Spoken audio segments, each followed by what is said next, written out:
does Illuminaughtii and Logan Paul have in common?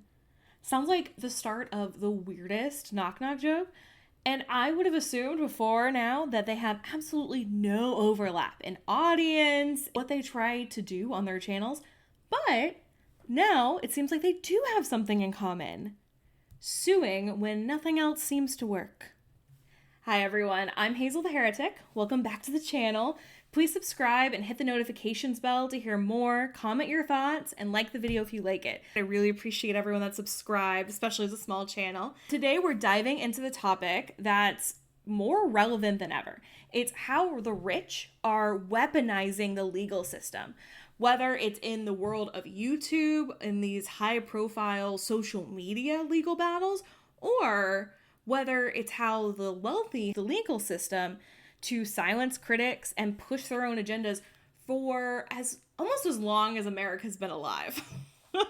I do want to say that I am not a legal expert of any kind. Everything I'm saying is my own opinion and it should not be taken as fact, but I appreciate if you come along and talk about this really important issue with me. First, let's talk about how the legal system in America is often used by other wealthy people to gain an unfair advantage. Ever since Reagan's era, where money was then equated to freedom of speech and lobbying, the legal system has become increasingly skewed in favor of those with very deep pockets. It's not just about it being right or fair.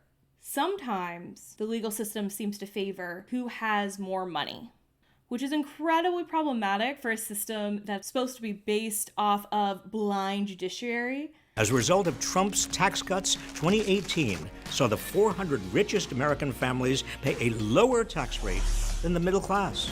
And U.S. billionaire wealth grew by $2 trillion during the first 2 years of a pandemic that was economically catastrophic for just about everybody else. They want to have their cake and everyone else's cake and eat it too. Behind every 10-figure net worth is systemic inequality, inherited wealth, labor exploitation, tax loopholes, and government subsidies.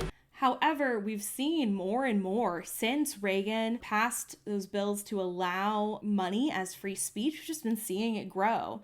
Also, at the same time, seeing billionaires realize, oh, we can get away with this. The government's really not protecting people, so we can do it. That's how we get to a couple of examples that I have up today. First is the Logan Paul versus Coffeezilla lawsuit. I do want a quick overview of this situation. Logan Paul is suing Coffeezilla. Coffeezilla, who is known as a YouTuber who investigates content that's especially related to digital assets, cryptos, and other scams, sometimes fake gurus, other things like that. And he criticized Logan Paul over allegations of fraud related to his Crypto Zoo project. This was a project that he promoted to his fans and never seemed to deliver on that project. Now, CryptoZoo.co. I am so excited about this project. It's so fun. It's a really fun game that makes you money. A fun game that earns you money.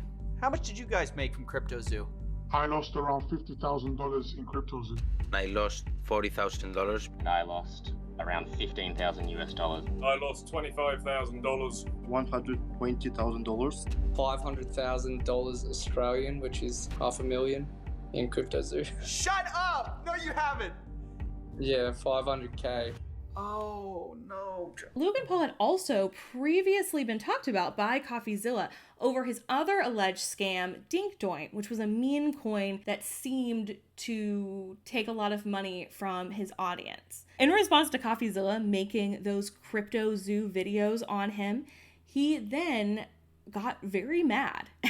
But then once he saw that the rest of the world seemed to agree with Coffeezilla, he then apologized to Coffeezilla and said that he was a great guy, he was doing good, and even agreed to refund, at least a partial refund, for some of the alleged victims. However, when Coffeezilla reached out again about this other scam that Logan might be involved in, as well as following up on him giving out these refunds to CryptoZoo customers, Logan Paul is suing me for CryptoZoo only a year after he thanked me for it. Rather than pay back his victims fully, Logan would rather publicly humiliate himself in court by accusing me of defaming him. He's hired 5 lawyers to sue me, which he hopes will stop me from exposing him again. You see, only hours before this lawsuit was filed, I had reached out to Logan Paul about a new investigation into one of his companies, which has just been accused by the Canadian government of being a multi-layered fraud in Canada. I obviously had questions, but before I was able to get answers, Logan's team of lawyers showed up to silence me. When he tried to contact him directly, which is something that Logan Paul had complained about in the past, Logan Paul decided to sue, which seems to be based, in my opinion, on him not wanting a story about his new potential scam to come out. Less about him actually thinking, I mean, maybe he does actually think that he deserves it, he might be that delusional, but it seems to be a lot more about trying to keep everyone quiet, in my opinion. So now he is selling shirts and promoting his Patreon to raise money for this impending lawsuit. Now, I'm going to put both of those links in the description below, and if you would like to help, only if you have the money to do so. This case that is interestingly highly publicized is a great example of how the rich can use lawsuits to stifle criticism, to stop independent reporters or media companies at large from reporting different things about them, not because they think it's actually defamation or because they have a legal case, but they can stall.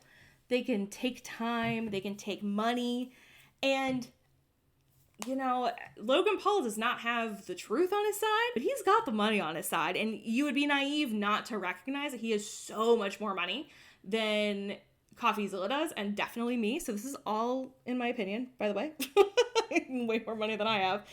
It's interesting to see a case like this played so clearly in the public eye, because this has been going on forever. It seemed ridiculous that someone would move to Puerto Rico to pay 4% taxes. Like, who does that? Weird. And yet here we are. Because you were paying what in taxes before? Like 50% plus in California, yeah. You can't talk about YouTubers suing other YouTubers to silence them without bringing up Iilluminaughtii, in my opinion. Iilluminaughtii is a YouTube channel run by Blair, whose drama started when she called out Legal Eagle for plagiarizing with no real evidence. It was a plugin that they had used, which is just something that you can buy to make an edit in your video. It's not something she owns at all. But after Legal Eagle proved that that wasn't true, Iilluminaughtii stayed quiet, and it caused a lot of her acquaintances or people she had associated with the past on YouTube to feel like they had to comment. Their comment sections were full of people asking, what's going on? Do you support her? What do you think is going on? She accused a lawyer of plagiarism. Bomber Guy countered with her examples of plagiarism. While I cannot speak on the intentions of others, as I have stated, I spoke out to defend my prior colleagues as well as distance myself from Blair because I was receiving Discord messages and stream chats frantically asking, or in some cases demanding, that I make a statement on Iilluminaughtii, and if I supported her attacks on Legal Eagle because of my prior association with her. When people distanced themselves from Blair and spoke on their own personal experiences, she retorted with a 40-minute long video full of accusations and ammunition that she had been holding on to for nearly 3 years. This caused many of the people near her to have to comment on the situation since she was staying quiet. The drama got even more intense when Blair moved it over to YouTube.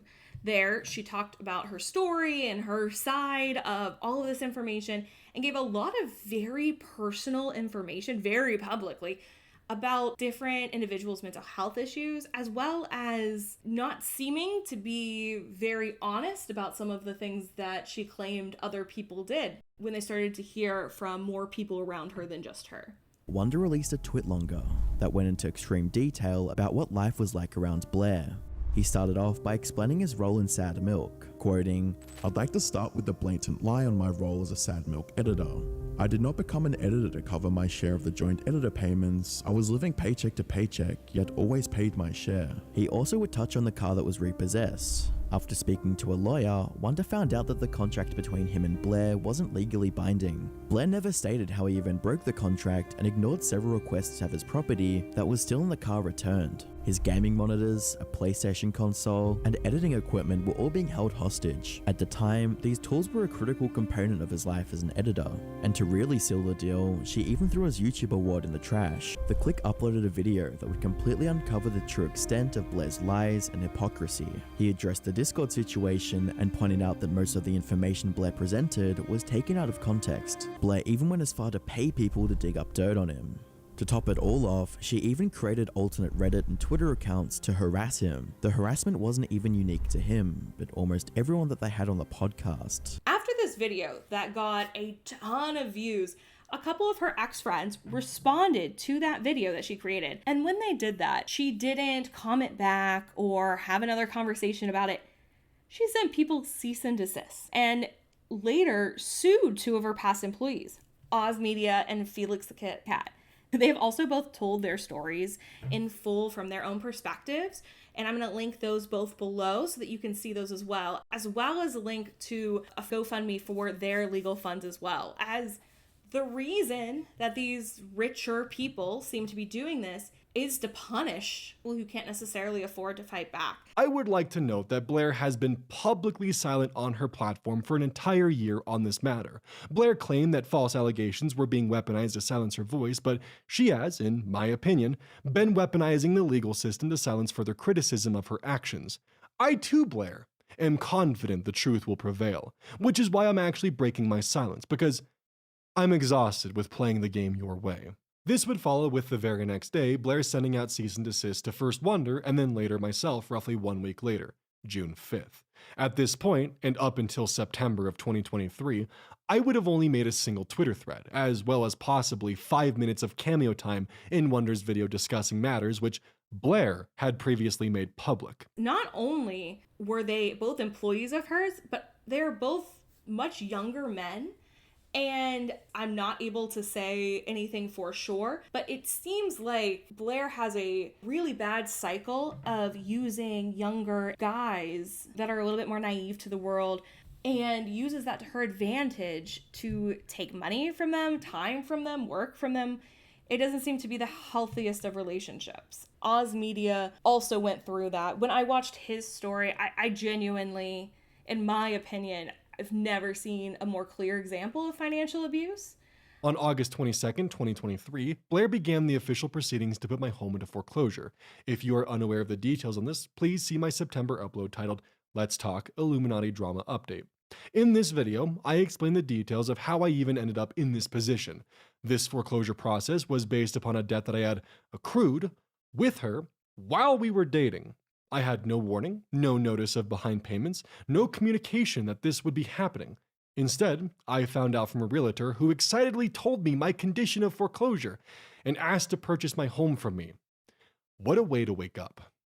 Because these legal journeys can take a long time and can be very, very expensive, the process not fun for everyday people like me and you who don't have hundreds of thousands saved up in the bank or our own personal lawyer on call. It's a lot harder, and it's just another example of malicious actions that were used to silence or intimidate a person who has less money than you within the legal system, using and weaponizing the law that we have that is supposed to be partisan and take care of everyone to do worse to the poor, or just not rich, I guess. There are so many examples of how the weaponization of the legal system and the law in America is a well-established tactic among the wealthy and influential people in the United States to hurt those that have less money and therefore less of a voice, unfortunately.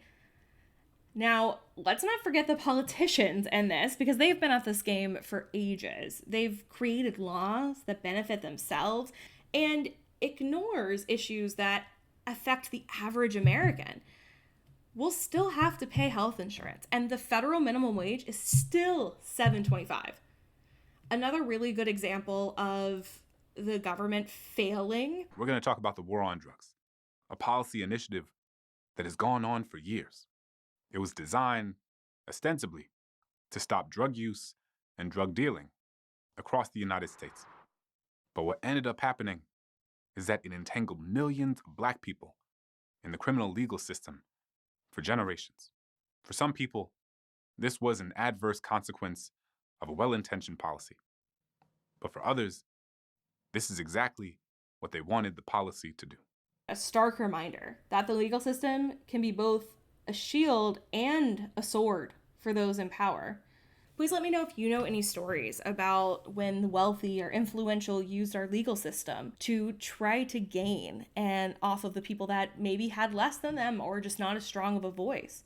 I would love to hear more. I know there are so many stories out there. The ultra-wealthy buy an asset or build a company or inherit a fortune. As long as they don't sell, they owe no taxes. They keep their income as low as possible, since every dollar they earn can be taxed. I'll loan you $10 million with only 3% interest. But if you take a $10 million salary from your company, you'll owe almost 37% to the IRS. When they die, these lucky few often use complicated trusts and philanthropic foundations to avoid the estate tax. And their heirs can inherit stocks and other assets tax-free. So what can we do about this? It's a huge problem, and as someone who doesn't have millions of dollars, it seems completely out of my reach. It's not like they're letting me rewrite the system or anything. But we can help those that the system is hurting and call out the oppression of the rich, because that is how we start to change the very broken system. Who says bipartisanship is dead, Senators? I love that you both came on. Senator Merkley, first to you. I guess my question would be, what took so long on something that I think almost every American would agree with? You're absolutely right, and that 85% plus of Democrats and Republicans in a poll last year said we should be banning stock trading.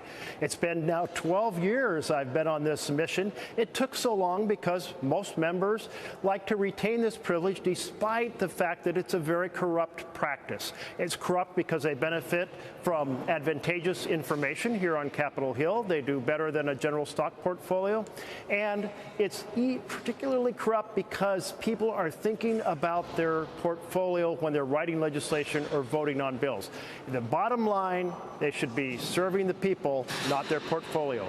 Let's talk about one aspect of it, which is blind trust, because as Senator Merkley just said, I think most Americans would get behind this. I did my own little X poll. 91% of people who responded, now it is the CNBC audience, said, yeah, this should be banned. But why the blind trust? Do you worry at all that this will keep successful business people who are already rich, from running for office if they can't even have a blind trust? Not really. I mean, listen, the reason to get rid of the blind trust is everybody knows that it is a giant loophole. Nobody really thinks that the blind trust is blind. You could probably run that same poll on X or go to the grocery store or go to the barbershop. Ask people, do you think when politicians put stuff in blind trusts that they're really giving away control? And of course, people say, no, they're not. That's just a loophole. We are closing the loopholes. That's what's significant about this bill. It's a tough bill. Real penalties, real closure of loopholes, and it's going to get a vote the first time that a Senate committee will vote on this legislation ever, and it's going to happen this month. And it's a bipartisan issue. It's a bipartisan problem. Consider supporting these individuals that I talked about or others that are struggling. If you can afford it, please do not. Just watching these videos, sharing the information with others, and staying informed on this information so that you can vote well in the future is a great first place to start. Thank you for sticking around through this deep dive into the weaponization of the law. Do you feel like our country is being bought by the rich? I live in the United States, so if you're in a different country, please let me know what it's like there. Do you feel like the rich in your country are in charge of the legal system in a way? I don't know. It'd be very interesting. I'd love to hear from people that are from America and not from America. Who holds the most power? The government or the wealthy? I don't know. I've been thinking about that more and more recently. And do I think that the government has enough regulations on the wealthy to say that they're even in charge of them anymore? And I find that very fascinating. So please put your opinions about that in the comments below. If you enjoyed the video, please make sure to hit the like button, subscribe for more content, and share with your friends. Until next time, keep laughing through the apocalypse. Mwahaha!